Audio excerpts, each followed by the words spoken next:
Les éditions Telem présentent un enregistrement intégral de Los Intocables, tome 2, d'Amar Lune, lu par Fanny Gatibelza, Olivier Valiente, Julien Chettel, Jean-Didier Aïssi et Thomas Alonso. À tous ces univers qui ont abrité nos larmes. Avertissement.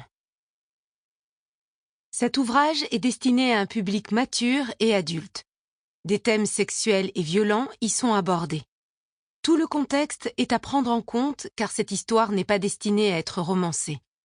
La plupart des actions et le quotidien des cartels ont été documentés et s'inspirent de faits réels.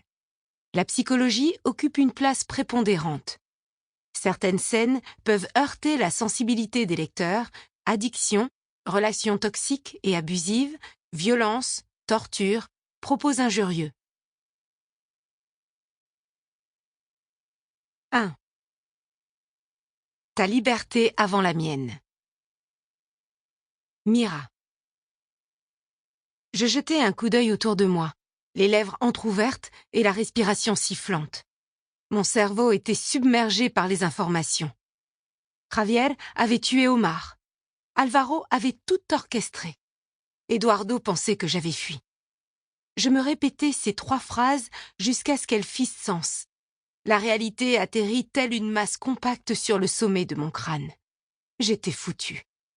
Mes yeux étudièrent celui qui se présentait comme mon sauveur. Il ne ressemblait plus à l'homme qui m'avait aidé quelques mois auparavant. Il ne parvenait plus à se faire passer pour un simple guardia. À présent, il ressemblait à un véritable chef. Vêtu d'un t-shirt sombre qui épousait les contours saillants de ses bras, il me fixait avec une autorité manifeste. L'expression de son visage s'était durcie. Ses sourcils broussailleux encadraient à présent un regard impassible. Mes yeux dévièrent vers Javier et instantanément la haine me submergea.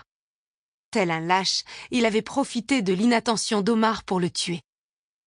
Un petit sourire suffisant se dessina sur ses lèvres, soulevant légèrement la balafre qui ornait le côté droit de son visage. Aussitôt, d'une voix emplie de rage, je lui crachai. « Hijo de puta !»«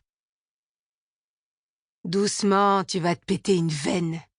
Eduardo t'a bien dressé. » répliqua-t-il avant de pousser un rire moqueur. « Ferme-la, Javier !» intervint Alvaro avant que je n'eusse le temps de répliquer. Ma colère se reporta immédiatement sur lui. « T'es complètement con. Tu penses vraiment qu'Eduardo... » Sample complete. Ready to continue?